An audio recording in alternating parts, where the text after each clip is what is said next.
And welcome to RealAg Live, everybody. I'm your host, Shaun Haney. Thanks a lot for tuning in today. Really, really do appreciate it. Today we're going to have some fun.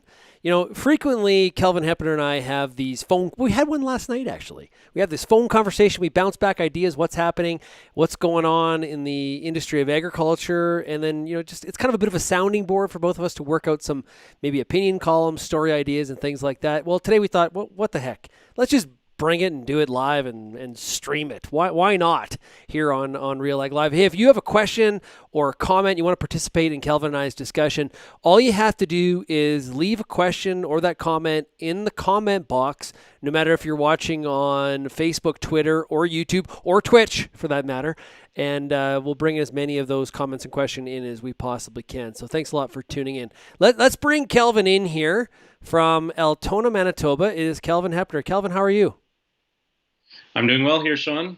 Yeah, this is a bit abnormal doing this on camera. Usually it's just on the phone, us two chatting, or in the old days, I guess, on the radio show. But yeah, this is like an extended news segment we used to do on RealAg Radio all the time. Yeah. It's a good Going point. back a bit. It's like, what, 2 years?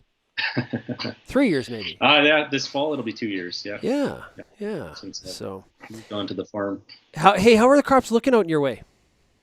I don't want to jinx anything, but we are, I would say, looking all right now. We've had plenty of moisture. Another gentle rain right now would be quite welcome, especially for the corn and beans. But cereals and canola are looking pretty good. And we've definitely had more rain than we had the last couple growing seasons, and so it looks like we are in a good spot here heading into the finish. And some of the early winter cereals, the hybrid rye, I have heard reports of a neighbor or two in the field already. So we're getting there. Hey, we're already getting requests from people for you to pick up that guitar and play it. It's just a decoration. It's actually a parts guitar. It's probably been a 10-year plan to build my own electric guitar, and that was supposed to provide some of the parts, but yeah. It's now turned into a wall decoration. It's a decoration, exactly. Okay. Well, I respect. Build a guitar. That's, to me, I wouldn't even know where to start, let alone play it. So I'm impressed. But I'm not surprised. I'm not surprised that you would have some sort of a goal to build an electric guitar. And you know what? Over the last couple of weeks, I took so much flack for my Montana Grizzlies T-shirt. Today, I am wearing a Waterton, Canada shirt. My wife went hiking yesterday, so I would appreciate some nice comments about that too while we're out there criticizing everyone's background and wardrobes. Hey, did you see, Kelvin, yesterday the second quarter earnings for Beyond Meat? It really kind of, I think, shed some light on the fact that, you know, even some of the, I would say the trendiest of foods, and Beyond Meat being one of them, plant proteins, they are not immune to some of the challenges of COVID. No, certainly we've seen, well, first of all, their numbers were down along with everybody else in the food service industry. Some of their grocery numbers, I think the retail sales were strong, but we've seen I pull up the numbers here, we've seen Beyond Meat's food service side of things really take a tumble along with all the others. But I know one of the things they talked about was repackaging costs, and that's something we talked about when we're referring to pork and beef or milk.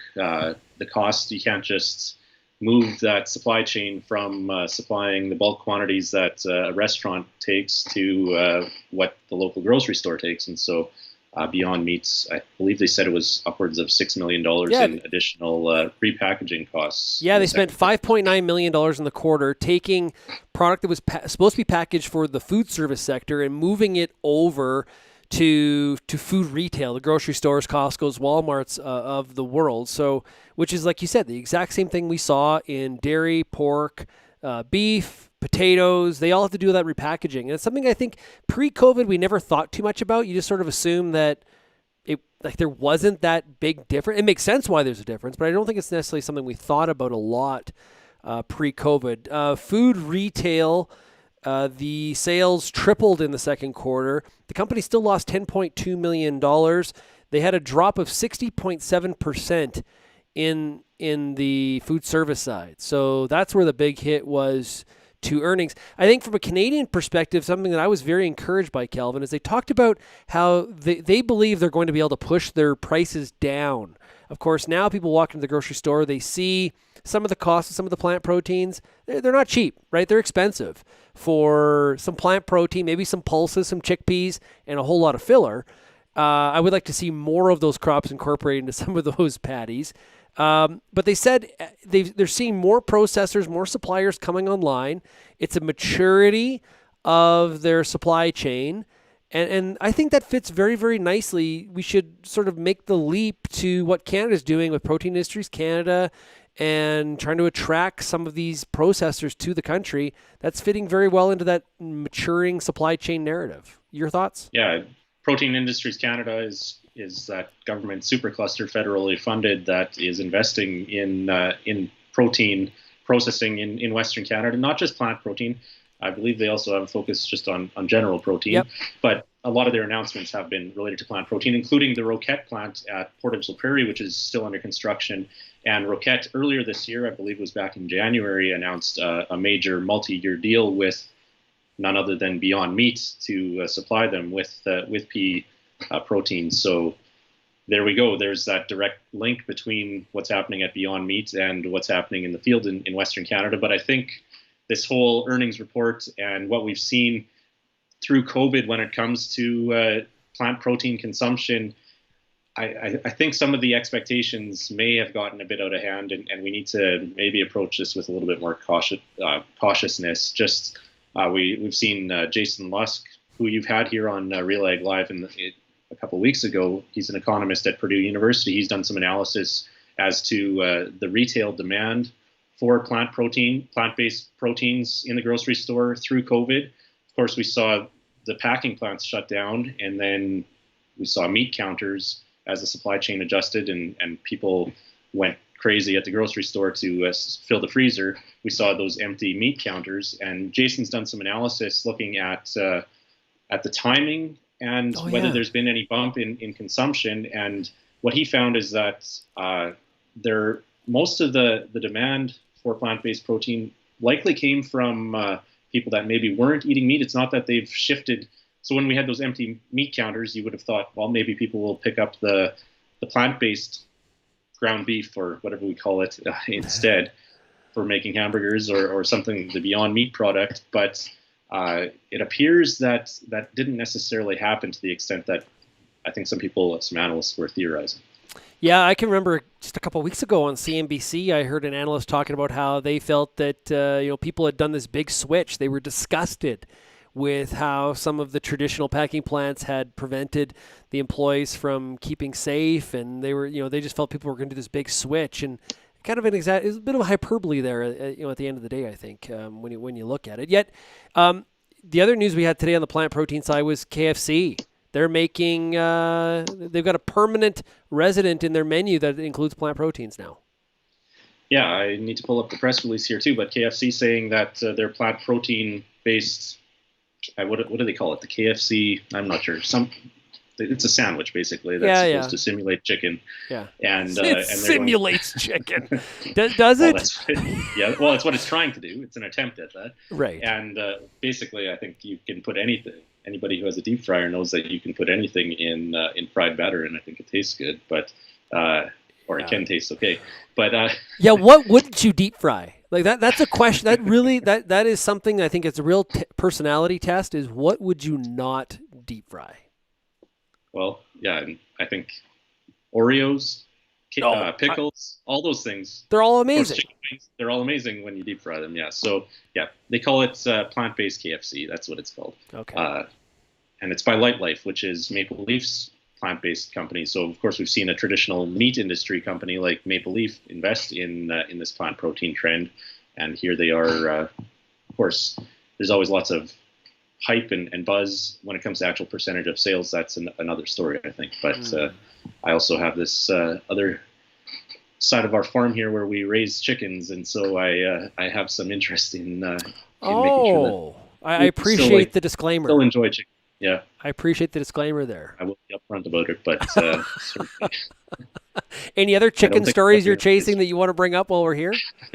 Hey, we saw the Canadian Poultry Expo. It was supposed to be a new event in Southern Ontario this year. It got canceled this morning.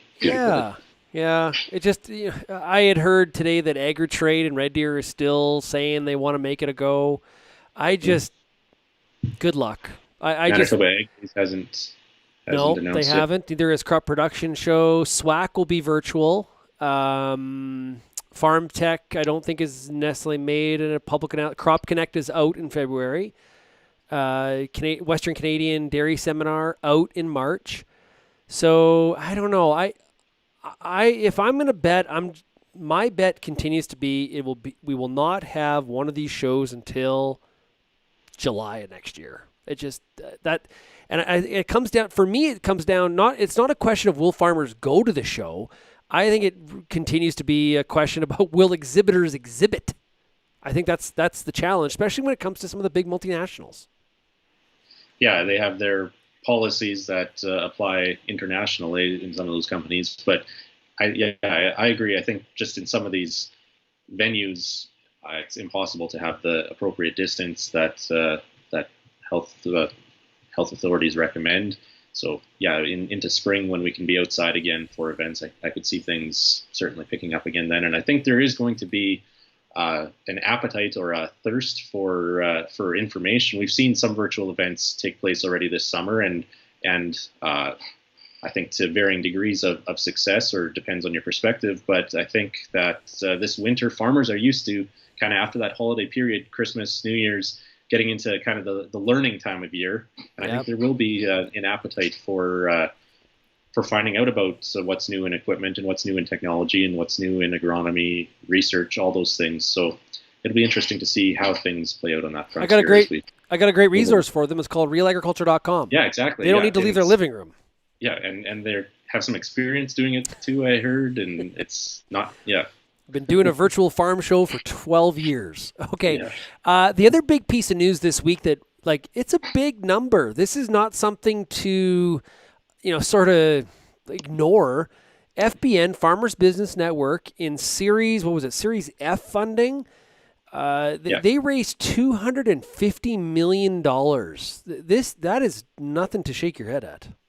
Yeah, $250 million US from a group of new and existing investors led by the big investment firm out of New York, BlackRock Inc.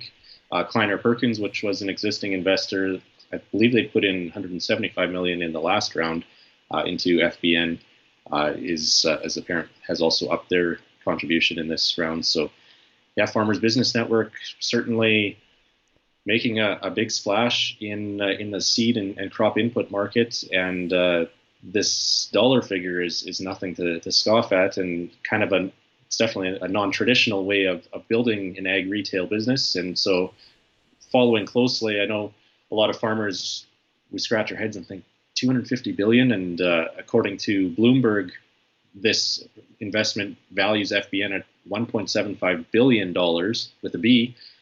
I think a lot of people scratch their head and how is a company this young worth that much?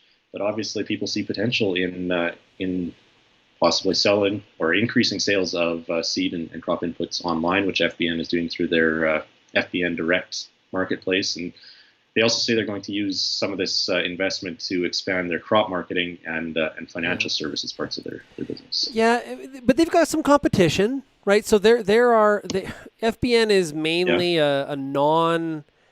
They have warehouses. They're buying some hard assets, but their main way to connect with the customer is through digital, right? It's through that online sale, where we're seeing some traditional ag retailers like a Nutrien, for example, who did a tremendous amount of transactions this spring, according to the company, through their online portal. They've got assets all over North America, and they're looking to expand their e-commerce business that attaches to those assets. So, two different sort of strategies, somewhat the same, but FBN definitely, their strategy is very much about price transparency. That's definitely a big part of their marketing. So they've had a lot of success in some of those regions. Well, I remember going back, it would have been, 2000. FBN was founded in 2014, 2015, and a year or two after that, I came across an FBN booth at a farm show down in Grand Forks, North Dakota, and I'd never heard of this company. And their whole platform was basically crowdsourcing information from farmers on pricing of seed, and they were going to aggregate that information and help farmers make better decisions on which varieties were priced better and that sort of thing. And so they've since expanded and evolved to also offer online sales. And so, yeah, where that goes, I think we're closely following. Of course, they came into Canada in 2018, and we have this Competition Bureau challenge or case that the Canadian Competition Bureau is investigating whether some of the suppliers have been, I guess there's allegations of anti-competitive behavior there. So we'll see where that goes. But you mentioned Nutrien. I looked up when their next quarterly earnings report is out, and it's next week. So we could have some updated numbers on there. We know we'll need, but in the moment decisions, I think we're still going to need some local support to help us. Is product A or product B better for controlling this pest that I found yesterday? That right. sort of thing. Yeah. We're not going to be able to order that product online right away. It's no different than how Tesla calls itself a technology company and not a car company. It's how Amazon calls itself a logistics company, not a retailer.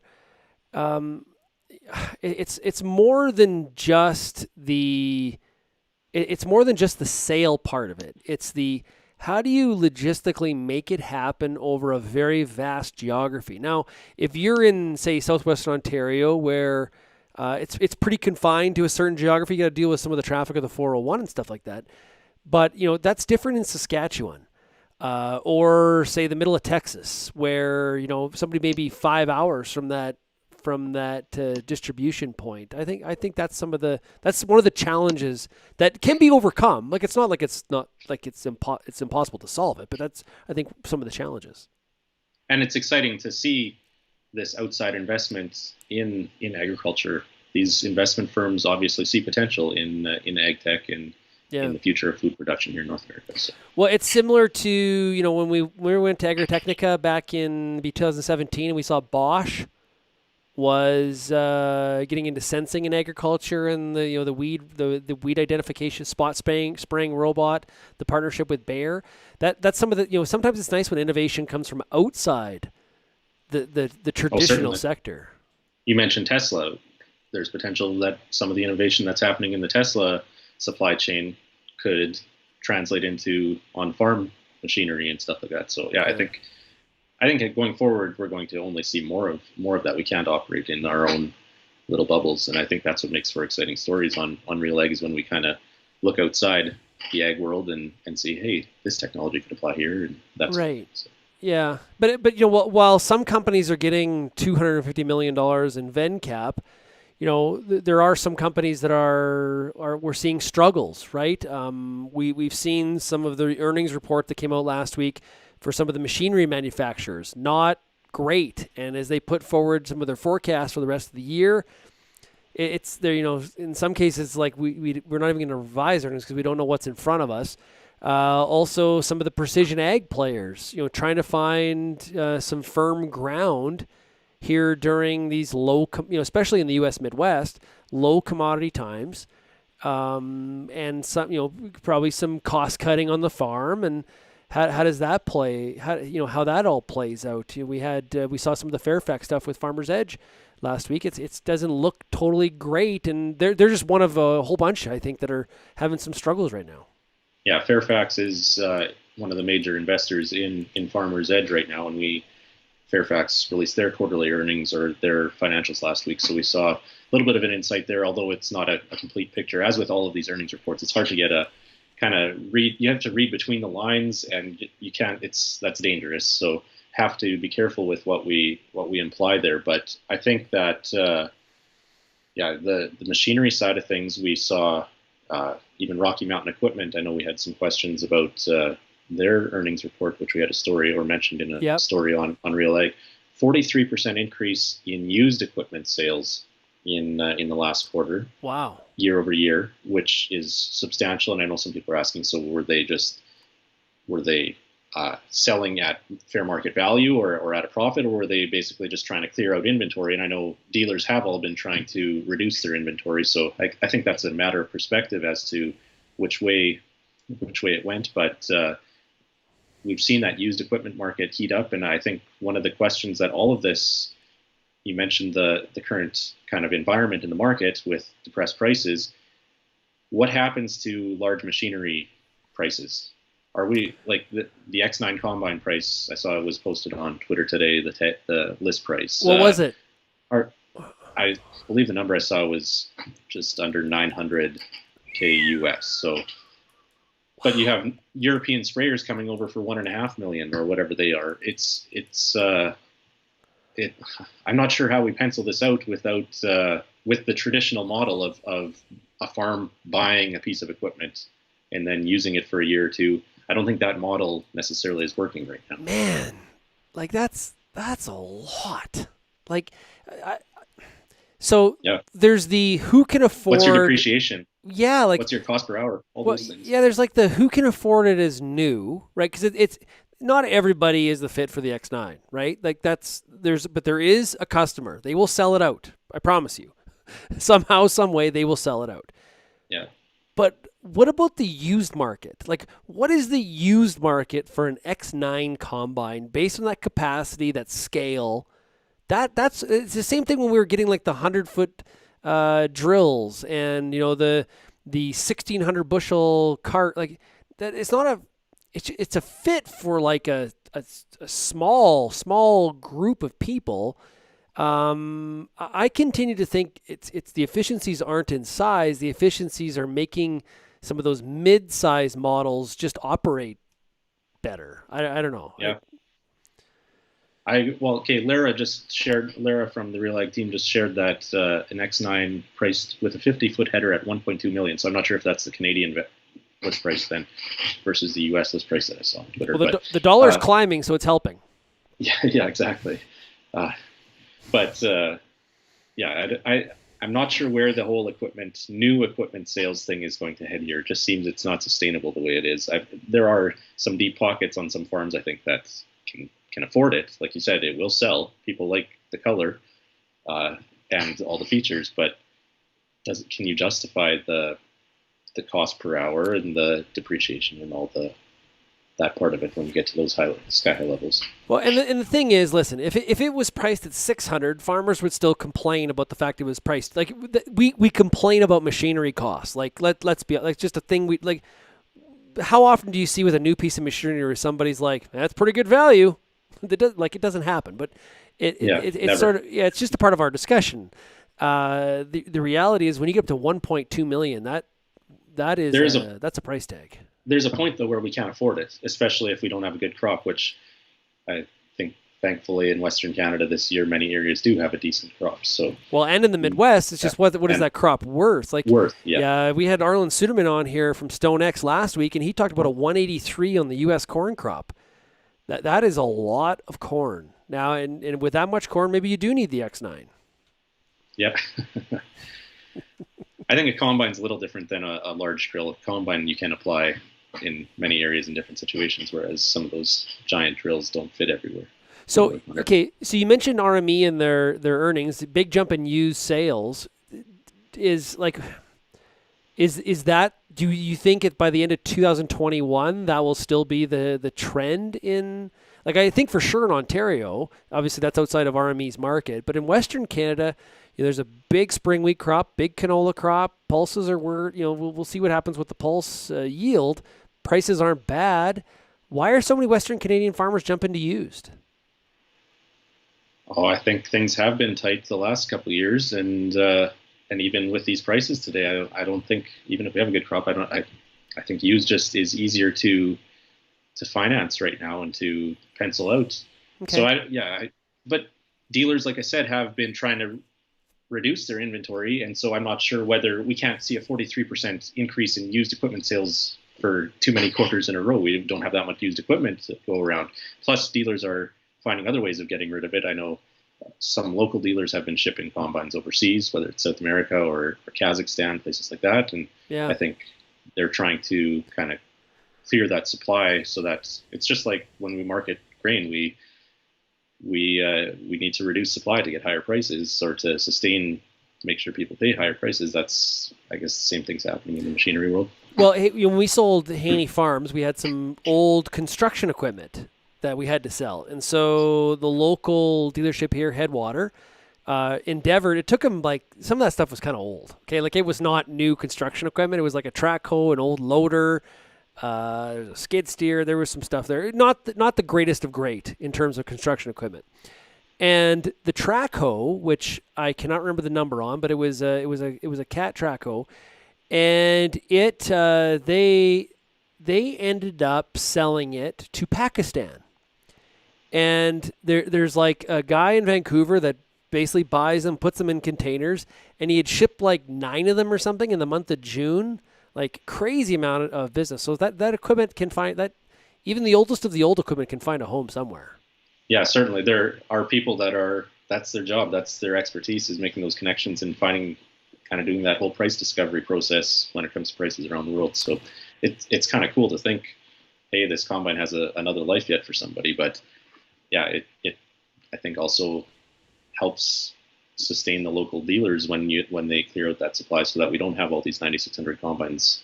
They're hard to find right now. And well yeah, but do you find, and Jim Hale makes a good point, you can buy 2 used for the same dollars as 1 new. Yeah, exactly. And I agree totally, Jim. When you drive around and look at some of the dealerships, Kelvin, I notice here that a machinery dealership used to be like a car lot, right? Where there was inventory, you went and you looked, and there was models there, and you could kind of, sort of like what you do at a car dealership. Now they've just become staging yards, I find, where they're parked, the equipment's like very close together. This week it may be full of combines, and next month it may be full of air drills. Like it's like they're just staging yards at this point. Yeah, and they get it in from wherever. Yeah, it's similar to, I guess, the whole grocery marketing model. It's just in time delivery kind of thing. So I think dealers haven't wanted to have that carrying risk of having all this equipment sitting on their lot, and that's what we've seen now with them sending equipment either overseas or to auction, clearing out this used inventory. And so I think we're only going to continue trending in that direction, and dealers are going to, I think, be more focused on their service and parts, and that's, I think we've already gone that way in the last decade or two. I still wonder how far ag equipment dealers take the expansion plan. Like, so you said, they're making sure they're focused on parts and service. Okay, so those things are in a traditional dealership model. How I don't think we're that far from an ag equipment dealership providing agronomy services, soil sampling, custom spraying. Like they have the inventory already. Like, and making that leap into ag input. Like there's ways for that growth to take place that maybe sort of inching on over into some other, infringing on some people's competitive landscapes is probably a good way to put it. Yeah, and I think that's why we see so much IP and intellectual property kind of discussion happening in equipment too. They're trying to protect their turf. An online platform all of a sudden could sell part. Well, there are some examples already, but what's to stop the parts side of the business from being taken over by an online platform in the long run? I think farmers, of course, want the time it takes to get to the farm might be one of the big obstacles. But yeah, I think, I don't know.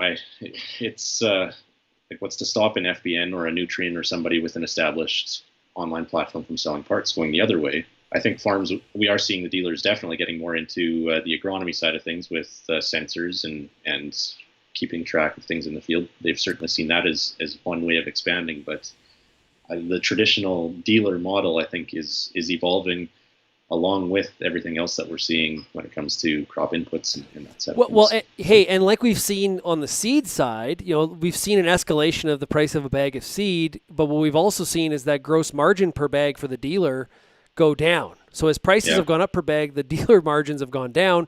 I would imagine equipment is the same. I would be interested to know for some of those John Deere dealers on a $1.2 million machine, how much they are not making.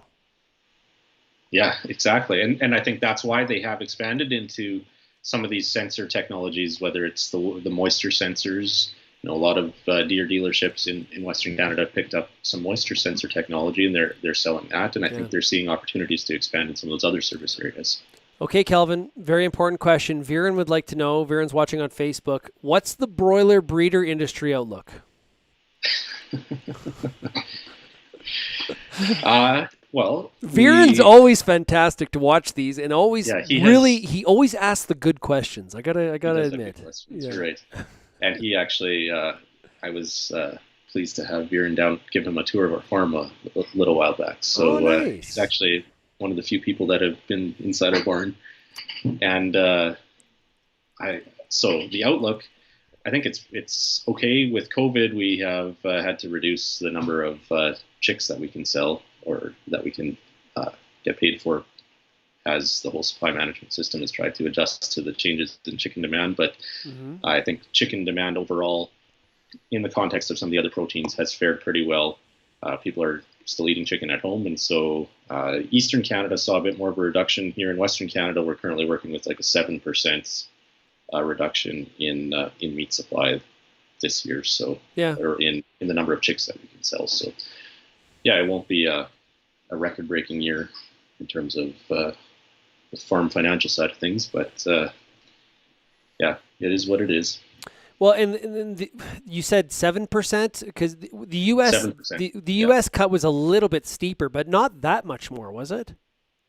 I'm not sure about the U.S. So Eastern Canada has a lot more food service demand for chicken, and so they saw a larger, I believe it was 12%, maybe even higher, maybe it was 12% nationally for chicken demand. That was the reduction that was made back in spring. And so farmers, a similar farm like ours in Ontario or Quebec, would have a little bit steeper reduction. But I think demand has come back pretty well, and we're seeing some of these food service change. The Popeyes of the world are certainly helping with the chicken demand situation right now. Yeah, we just got a Popeyes in Lethbridge. That sucker was lined up for weeks.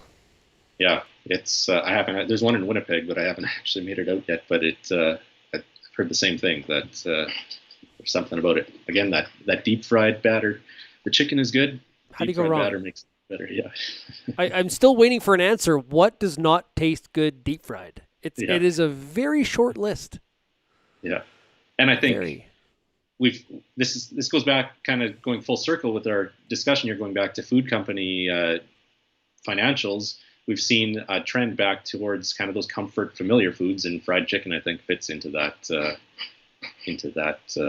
scenario as well. You ever had Mary Brown's? I haven't, no. Oh, my son, are a couple popping up here in Manitoba too. My son, my youngest Carson, it's his go-to. If you were to ask him, what do you want for supper tonight? He's Mary Brown's. He loves it. Nice. I've never had it. So you're right though. Like if you think about, Viren says you're not missing much with Popeyes. So apparently Viren says not the greatest. So I don't know. Well, the lineup would indicate different, Viren. Maybe it's just your personal taste. But I would think that chicken would. You made a statement about through COVID. Like we talked about how there's like two streams, and they're really like 50%, where it's like food service, restaurants, and then you have the retail side, right? Grocery stores, Costco's, Walmart's, all of those. Chicken, you're right though. Chicken is probably the one that most naturally goes back and forth in terms of, except for chicken wings. That was the one that was hurt the most. So people don't eat chicken wings at home. Yeah, that's where chicken demand got hit the hardest. There was no March Madness tournament. There were no NHL playoffs in spring. Places where people gather at restaurants and bars and eat chicken wings. So I think the supply chain had to adjust as quickly as it could to the type of broiler chickens it was raising and the cuts that were taking place at the processing plants. But I think at home, I know in our family, we often get that box of chicken breasts, and that's one of the most versatile suppers there is. And I think a lot of homes are in that same boat. And so rather than those wings being in high demand, they're raising the chicken a little bit longer and coming out with the cuts that people eat at home instead. Is there like chicken breeding going on specific to make a really good chicken wing? Like, is that? I don't think it's that specific, but Okay. that would be a factor in determining. Yeah, I know that over the years they've gone for efficiency in terms of feed and water use and getting to that good weights with good meats quickest, most efficiently. From an environmental perspective, that's a positive story too. But I think now that there is some more demand in some of the brown meats and not so much the white breast meats, and so Yeah. I think we're starting to see a little bit more nuance maybe to what the demand is for chicken meat out there. What's the most misunderstood thing about poultry farming? That I was think a lot Kelvin's. of Hey it. guys, that was Kelvin's uncomfortable laugh. I've heard that laugh thousands of times. I strive to achieve to get that right there. Yeah. See, there it is again. I find a lot of it is misunderstood or very little under. You can talk to many other farmers, and even people in agriculture often aren't very familiar. Even people like you, Shaun, aren't super familiar with what happens in poultry. Not. So Yep. I think that's it's one of the things I'm excited about in farming now is kind of being able to let people know what happens in our barns, because I think that it has maybe been a mistake to just operate in private and not think that anybody wants to know or cares to know. Yeah, I think it doesn't get a lot of coverage, right? Like even in and there egg, aren't very even, many chicken farm yeah, videos. like in egg media, it's not like there's a lot of poultry stories running around. Like you don't see a lot of focus on it. Even in the U.S., not a lot of poultry coverage. Here in Canada, It's usually same. negative. Well, Yeah. but it's always on the end user side. How often is it ever really about what's happening in the barn? Like you don't see like here's this week's video on how to be a better you use less water in your poultry operation. Like that doesn't exist. Yeah. It's so specialized in such a niche. I don't know many other people, Shaun, that we've had on RealAg that have had a broiler breeder chicken operation. Although, of course, Sandy Brock mentioned it when she was on a couple of weeks ago that she used to work their family used to have a broiler breeder barn just like ours. But the number of people in Canada that raise broiler breeders, it would be, well, won't fit them in any conference room under the current rules, but in the future, hopefully that Right. amount of people would easily fit to a room. It's right there with like sugar beets, maybe. Like is it, Yeah. right? Like Sugar beets in Canada for sure. Yeah. Yeah. Yeah. Blueberry growers. I don't know enough about blueberry growers to know how many there are. I think that might be even more consolidated. Well, what I found is that at one time we talked about RealAgriculture about having like horticulture coverage, and I was sort of, as I talked to people, they said you're nuts because that's even more specialized. You got the blueberries and the cherries and the apples and and some of those groups are a little feisty with each other. And it's just so diversified. It goes in so many different directions. As I said yesterday to Denise Hockaday, we were talking here. If climate, if they were going to focus on vineyards, I volunteer for that job.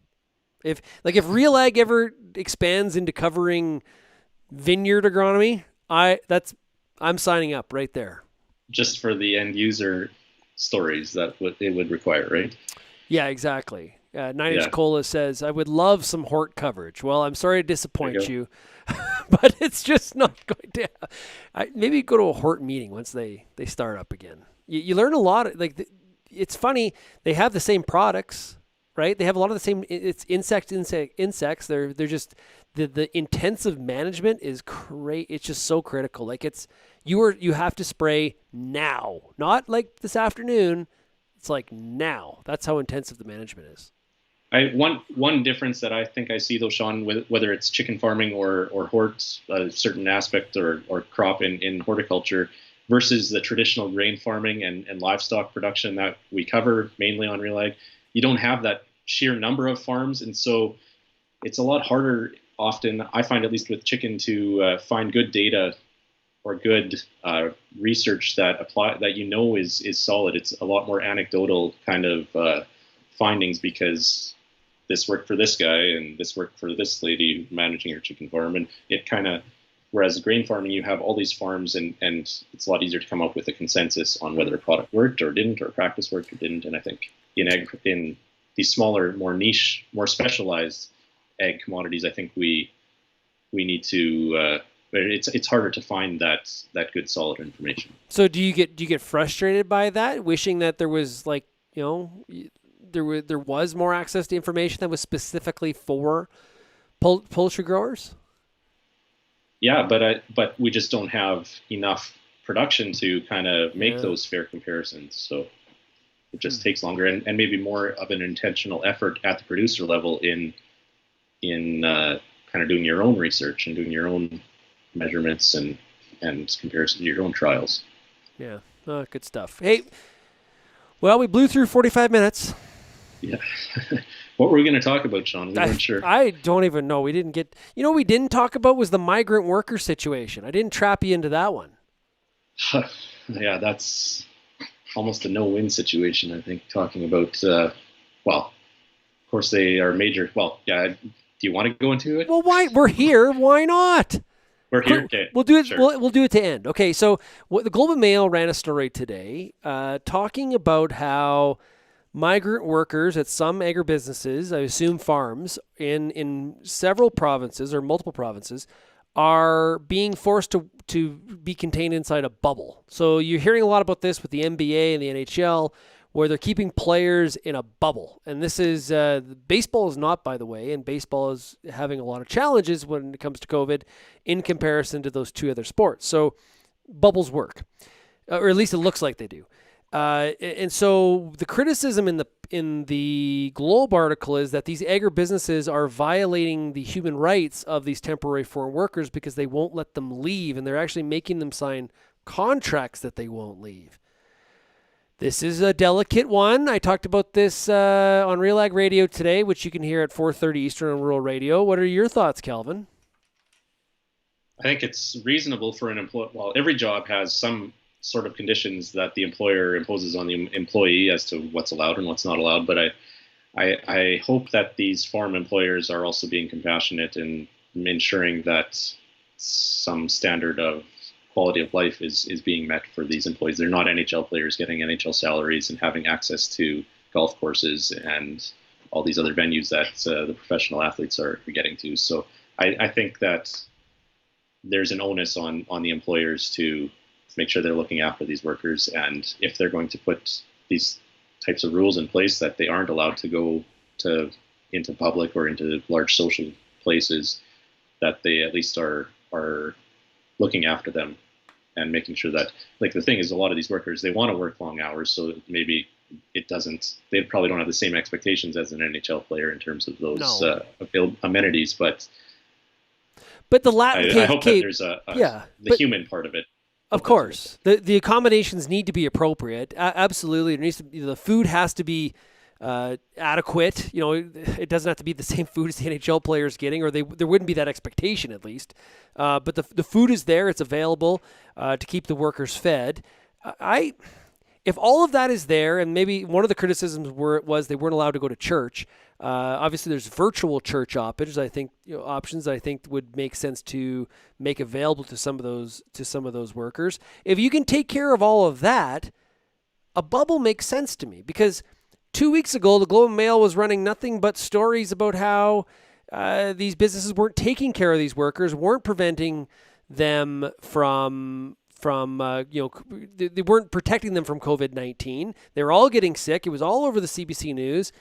Now, maybe some of these businesses are taking care of them, or you come up with a strategy at least to keep COVID out of these workforces. And it may not be the right strategy, but it's falling under human rights criticism. So it's definitely delicate. Yeah, and I think some of the media, some reporters don't always. I think they're not always sensitive, or it's hard to measure what the employers are doing for the workers that's above and beyond the minimum. And so I think that I hope that these farms, well, I know that the people that I know that employ temporary foreign workers do an amazing job looking after them and making sure that they have all the needs all their needs and many of their wants met when they're up here. And so I think that story doesn't always get told. And I know the unions are always knocking on the door trying to unionize some of these workers, and I think if something like this, where they're forced into a bubble and aren't looked after properly, I think you're only inviting that door to open further. And so I think there's an onus on these employers to make sure that they're taking care of their workers.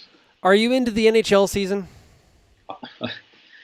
I am not to the extent as many other people, but I'm part of a pool and made some picks, and Wow. definitely trying to pay attention when the Leafs and the Jets are playing.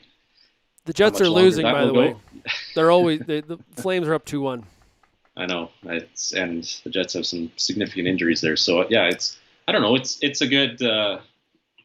I've been missing some of that entertainment, and I think a lot of people have. There's a thirst for it, and then you have this whole tournament style where it's kind of like the World Junior Tournament, which you've got games going on all day, and I think it's a little easier to get excited about it.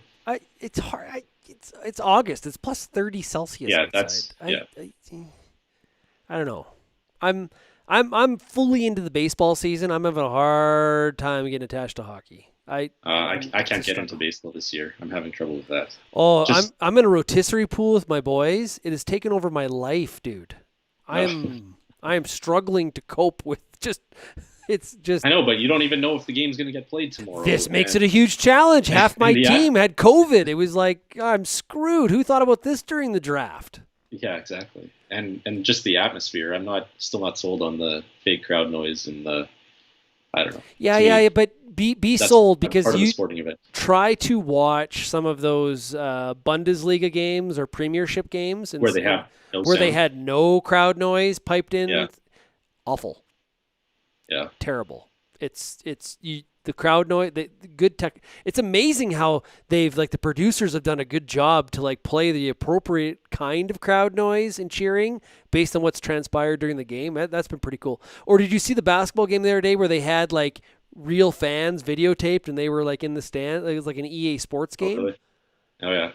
Also super cool. I didn't see it, but yeah, and I guess our technology is advancing. So and I know that production companies have always probably enhanced that sound for the TV atmosphere. But I don't know. I'm still not. I'm a little bit of a purist, I guess, when it comes to sports and that whole entertainment environment. So Kelvin, traditional Heppner. Don't. You can take away my work travel. You can take away farm conferences, farm shows. Do what you want with some of the other sports, but Kelvin, I'll tell you what, do not take away college football, and it's not looking good. No, and is there any way they can make that work? It doesn't look good. See it. Doesn't look good. No. Sort of like the farm show thing. Could be a next year thing. And then we run into this whole school funding, whether it's college football or foreign students that come over and pay huge amounts of tuition. What happens to university? That's another discussion for another day. Well, I want to know how, the University of Lethbridge is right down the street here from our studio, and a big part of their revenue is foreign students, students coming from Asia and India. How do those kids do online schooling from India and Asia? The time zones. They're not going to pay 40, 50 grand a year, whatever they pay when they come here. So. Well, and the schools are not changing tuition, so they're going to. It's a scary. Post-secondary institutions in Canada and the U.S. are in. It's not a good financial picture. It is ugly. So, hey, this has been a lot of fun, man. We got to do this again. This is sort of what we do. Just I guess we can do it on camera too. It is sort of what this is like one of our conversations. This is We left out the hey, how's your family part of the conversation, but you're right. Yeah. Yeah. Your family's doing good. Mine's doing good. We covered it. We're good. Yeah. Thanks everybody else for spending time listening to the conversation too, and for the questions. Yeah, it was good. I really appreciate it. Hey, tomorrow, everybody on the show, we are going to have Greg Stewart from Mazek Seeds. We'll be talking to corn and soybean agronomy, so that'll be a lot of fun. There's been some rain in Ontario, so some growers looking at things a little bit more optimistically. But what about those growers that didn't spray fungicide last week? It's too late now. Do they need to be worried about dawn this coming fall? We'll talk about that and a whole bunch of things with Greg Stewart tomorrow here on RealAg Live. Don't forget to check out RealAg Radio on Rural Radio 147 at 4:30 Eastern today. That's 2:30 Mountain for all you Westerners. We got a great show today. John Dreger from Left Field Commodity Research will be on the show.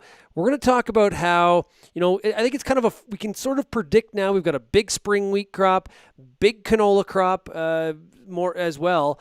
how does that impact our marketing plans as we head into fall? Because a lot of times we hear from producers, yeah, I don't know, I haven't booked too much because I don't know what kind of crop I have. I think we can sort of say, assuming harvest goes well, there's a pretty good crop out there.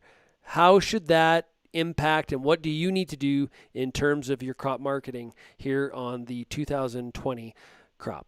Okay, thanks a lot, everybody. Appreciate you getting real and getting connected with RealAg Live, and we'll see you again tomorrow. Cheers.